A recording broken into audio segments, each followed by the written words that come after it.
Gunsmoke. Brought to you by Chesterfield. Chesterfield packs more pleasure because it's more perfectly packed, thanks to Accuray. They satisfy the most.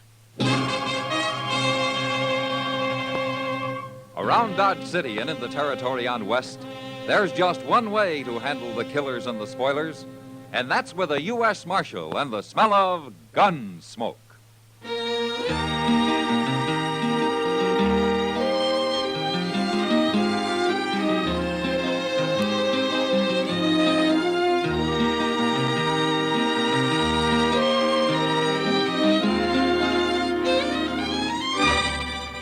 Gunsmoke, starring William Conrad.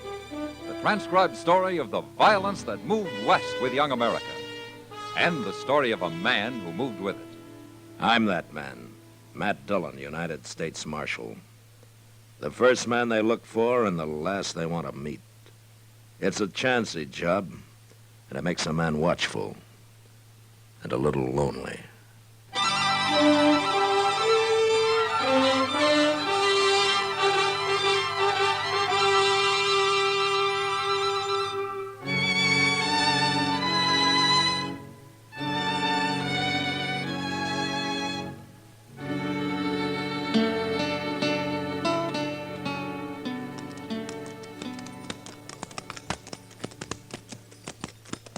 You know that man, Shelby? No. Looks like some kind of tenderfoot to me.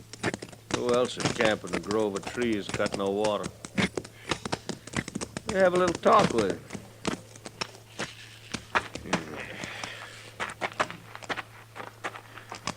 He looks scared, Kringle.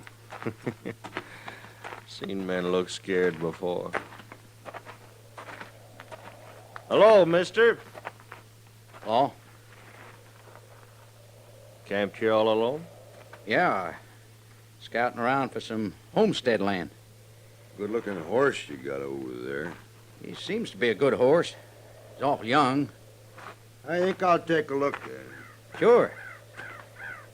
What you men doing out here? Oh, you just ride around. We scout for things, too. Land? We ain't the kind of settle down to hard work like that. I had a little orchard back in Ohio. Raised apples. Yeah. Yeah, apples are fine. Wished I had one now. Hey, Kringle, Yeah? that there horse ain't got no brand on him. No brand. It washed off crossing the river. You talking about washed off? It did. I ain't lying. Well, it don't matter none. Go get your rope, Shelby. I'll get it. What's he need a rope for? Well, now, don't you worry about that, mister. We'll take care of everything. What are you going to do? I told you not to worry. Now, look, I ain't done nothing. Of course you ain't. We're just gonna save you from all that hard work you was planning on. No. All right, I got it, Shelby. Hurry up. Stand still. Let me go, will you?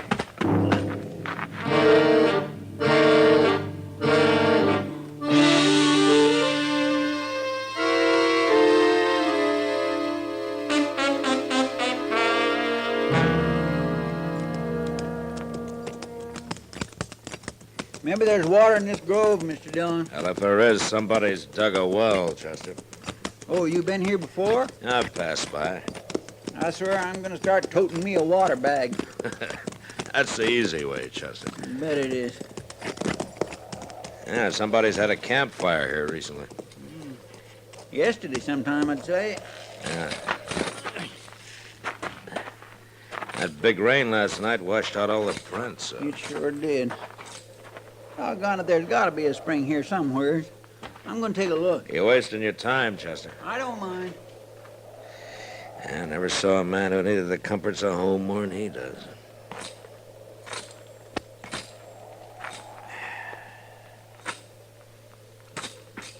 Mr. Dillon! Mr. Dillon, come here, quick! Huh? Look. Yeah. Lynched. Scared me half to death. I seen him hanging there. It isn't a very pretty sight. There ain't no horse around. Where's his horse? Yeah, he probably stole it. And then they caught up with him and took it back. Who do you suppose done it? I don't know. I don't know how we're ever going to find out. Now, come on. Let's cut him down. And get him into the ground.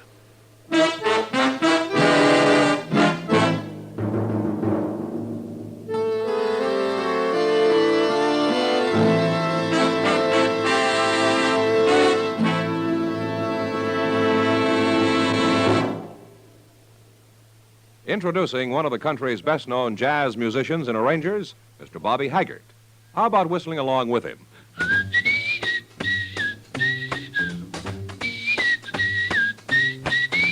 Packs more pleasure, packs more pleasure. Chesterfield packs more pleasure because Chesterfield's more perfectly packed. It stands to reason a cigarette made better and packed better smokes better, tastes better. And Chesterfield is more perfectly packed by Accuray. This electronic miracle removes human error in cigarette manufacture. So Accuray Chesterfield is firm and pleasing to the lips, mild yet deeply satisfying. Yes, Chesterfield gives you something no other cigarette can give you. Chesterfield packs more pleasure because Chesterfield's more perfectly packed. To the touch, to the taste, Chesterfield packs more pleasure because it's more perfectly packed by Chesterfield. Mild, yet they satisfy the most.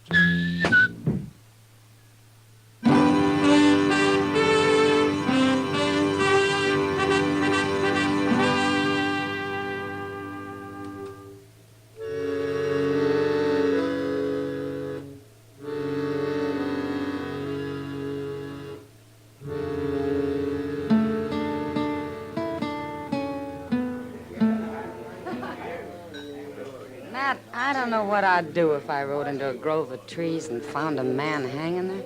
Well, I hope it never happens, Kitty. How can men do such things? Now, it's easy.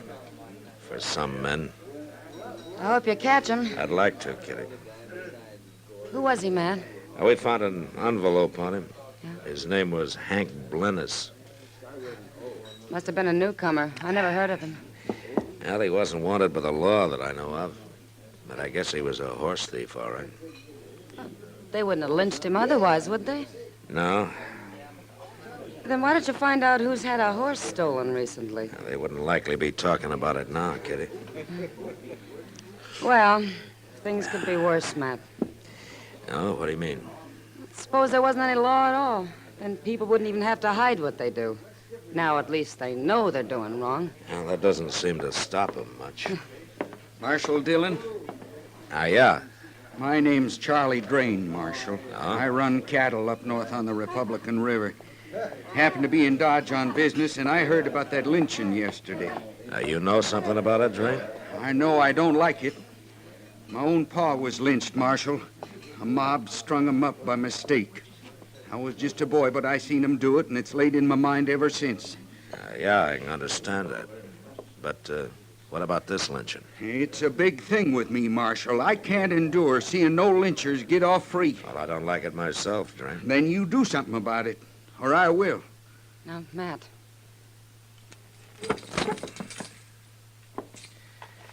Maybe you better tell me what you got in mind, Drain. A fella named Gil Mather. Got a little ranch over on Dove Creek. I've heard round and about that he's had a horse or two stole recently, and I've heard that he's talked to hanging whoever stole him.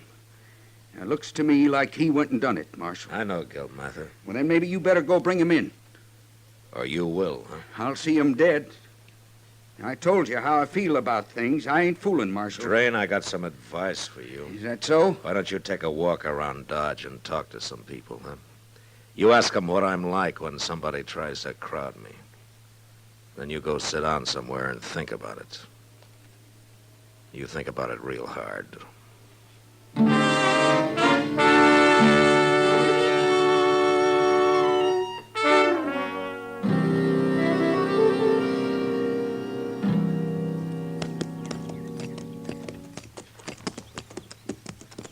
Now, I didn't know Gil Mather was married, Mr. Dillon.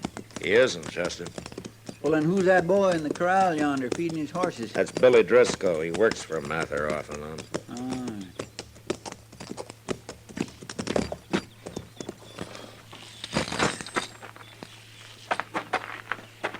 You think Mather will fight?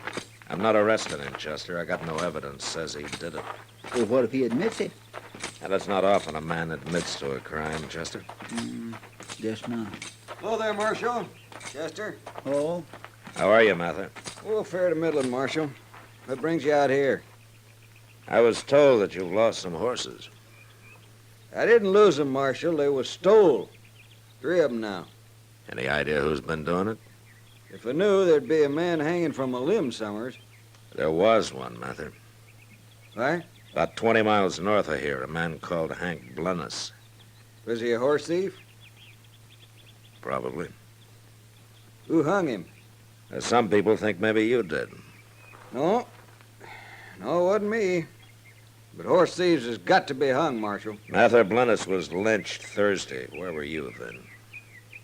You questioning my word, Marshal? Where were you? Marshal, you got any evidence, you come arrest me. Meantime, I got work to do. Contrary, ain't he, Mr. Dillon? Yeah. It sure looks to me like he's hiding something. Well, I can't arrest him for that.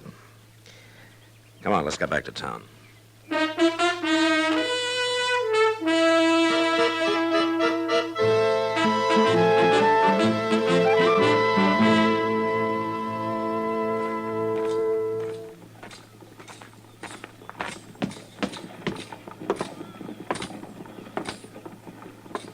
Doc? Hey, Doc. Doc, you asleep? Huh? Who said that? Oh, well, oh. Oh, it's you, man. You sure don't do much to dress this town up, Doc. Oh, what man's got a better right to sit out here and rest his eyes for a few minutes? No? I was up the entire night nursing old Mrs. Jackstone through a fever. Well, maybe we ought to tie a sign on you explaining that, Doc. Folks might not understand otherwise. Oh, folks can go hang. I'm here if anybody needs me. Well, a man would have to be mighty sick to need a doctor who looks like he's sleeping off a drunk. Don't harp at me, Mad Dillon. From what I hear, you're not exactly distinguishing yourself at your own trade. Well, you got me there, Doc. Yeah, you bet your life. And since you admit it, then I won't say any more to you. Well, good. Even though it does kind of look bad when people can go around stringing up anybody they please, and with no interference from the law. Yeah, well, thanks for not saying any more about it, Doc. Oh, I'm not one to twist the knife. Now, you know that. Oh, sure. Marshal Dillon, I want to talk to you. What's the trouble now, Drain? I'm tired waiting, Marshal. Something's got to be done. Drain, why don't you go back up to your ranch and leave all this to me, huh? 'Cause you ain't doing nothing, that's why. You see them 2 men over there, Marshal? What? Them 2 standing over there. Who are they? One is Kringle and one is Jack Shelby. And they feel as strong as I do about all this. All right, Drain. You don't have to go back to your ranch. I don't care where you go, but you get out of Dodge and you take your friends there with you. If I see any one of you around after sundown, I'll throw you in jail.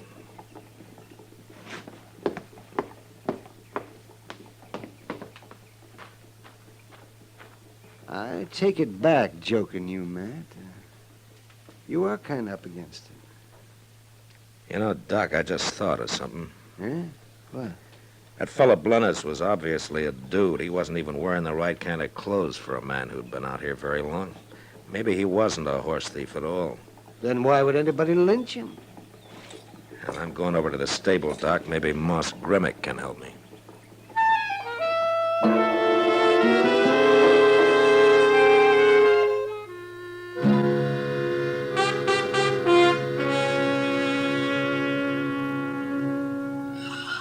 That's the fellow, Marshal. That's him. That's what he looked like. What kind of a horse was it, Moss? A little 3-year-old bay, real young but plumb gentle. Had 4 white stockings, Marshal. Yeah, that gives me something to go on. There's another thing, too. That horse wasn't branded. What? Well, I raised him myself, and I just never got around to putting no mark on him. Except for no good stuff I bought. What stuff? Oh, a fella sold it to me, some kind of chemical powder. You wet it and then kind of paint your brain down with it and supposed to take the hair off. But it don't work. I tried it on another animal. It just washed right off. Ah. And whoever's got that little bay of yours could put his own brand on him, huh? I'm a real fool, Marshal, believing you can brand a horse rubbing a little chemical powder on him. Well, we all get taken sometimes, Moss. I stopped Gil Mather from getting took, though. Oh, you did? Yeah. He come in here the other day, asked me about it. I told him. What day was that, Moss? Thursday. Him and the boy, Billy Driscoll, they come to town every Thursday, Marshal. Come in early, spend the whole day. Why? Something wrong? Hank Blennis was lynched Thursday. Well, you wasn't thinking Gil Mather done it, was you? Charlie Drain was, and he still is. I better go find him, Moss.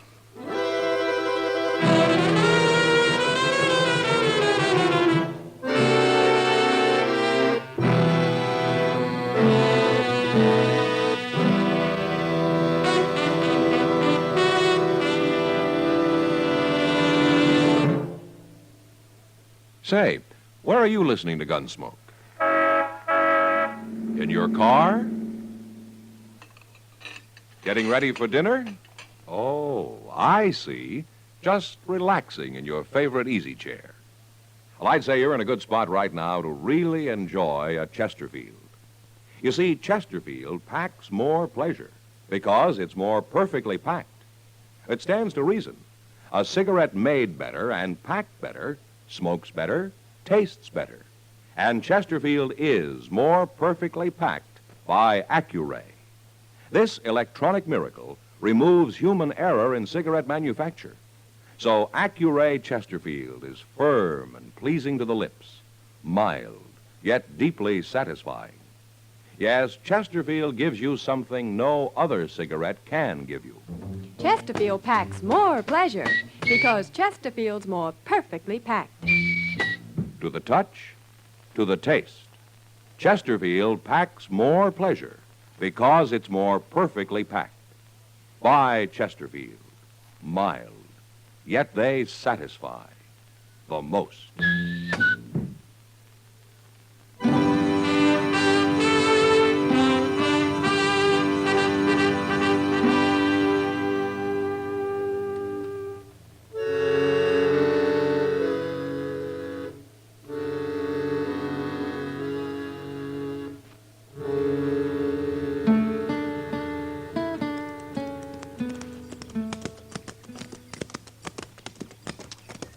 I don't see nobody around at all, Mr. Dillon. Maybe they're in the house, Chester. Want for me to go see? We'll tie up here by the barn first. All right, sir.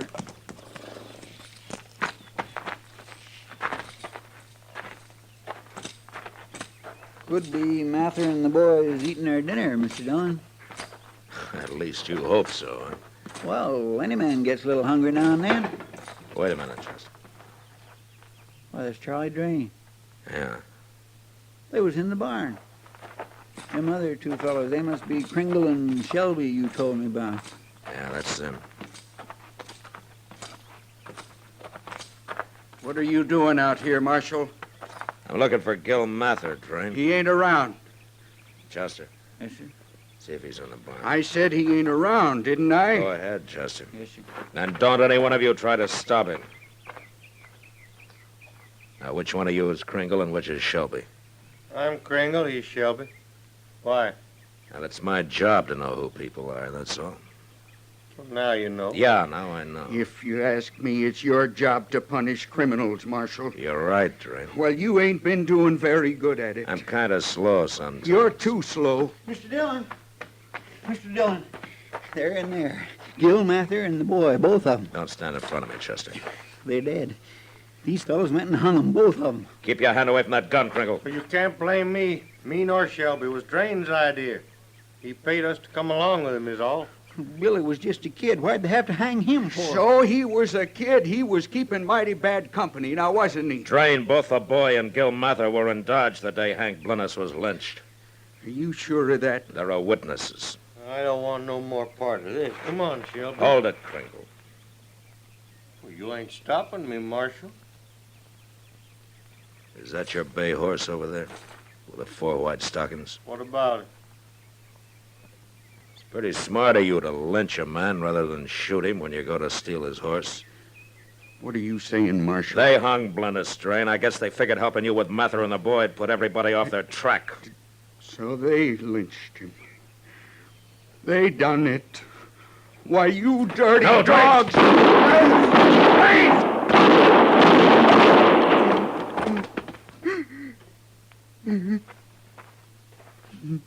Why, he killed him. He killed both of them. Sure, I killed them. They had it coming now, didn't they? Give me that gun, Train. I said give it to me. Lynchers. All the time there was nothing but a couple of dirty lynchers. He's crazy, Mr. I Dillon. hate them. What do you think you just did in the barn there, Train? I made a mistake. I can't help that. I only wish I could have hung these two. They deserved it. Just like them fellas that lynched my pa. I ain't never seen a man so mixed up. I hate lynching. Sometimes a man can hate too much, Train. Sometimes it can twist him till he gets where he doesn't really belong. I don't know what you mean. Hell, it doesn't matter now. Not anymore.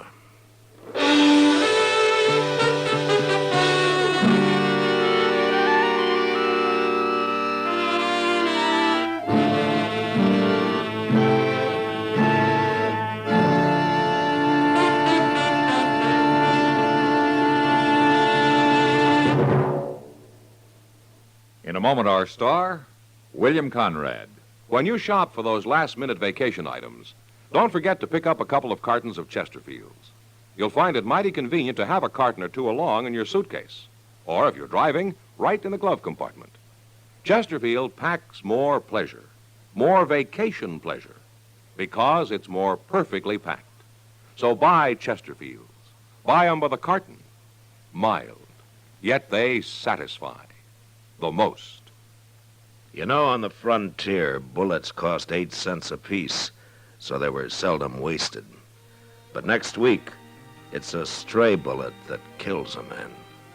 And that was the West. Good night. Gunsmoke. Produced and directed by Norman MacDonald, stars William Conrad as Matt Dillon, U.S. Marshal.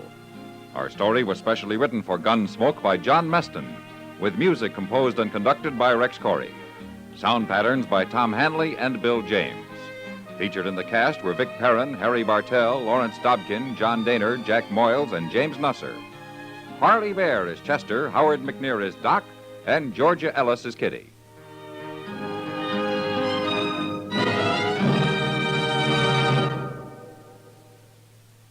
Live modern. Smoke L&M. Live modern. Change to L&M. Yes, have an L&M. No other cigarette you can buy, plain or filter, gives you the full, exciting flavor you get through the pure white L&M Miracle Tip. Through the modern Miracle Tip, L&M tastes richer, smokes cleaner, draws easier. So light up, free up, let your taste come alive.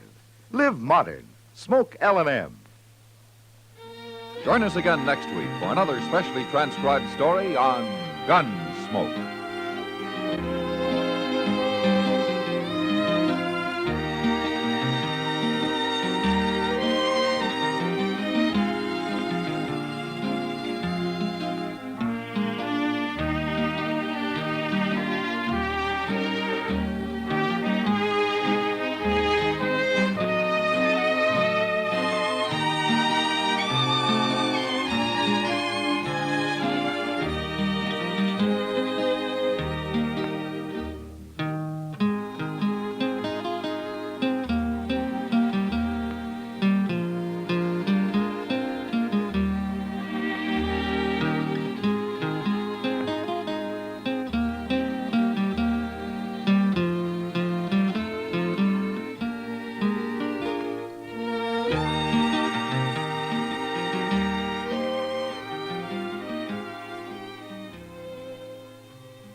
You've been listening to the OTR Gold Network.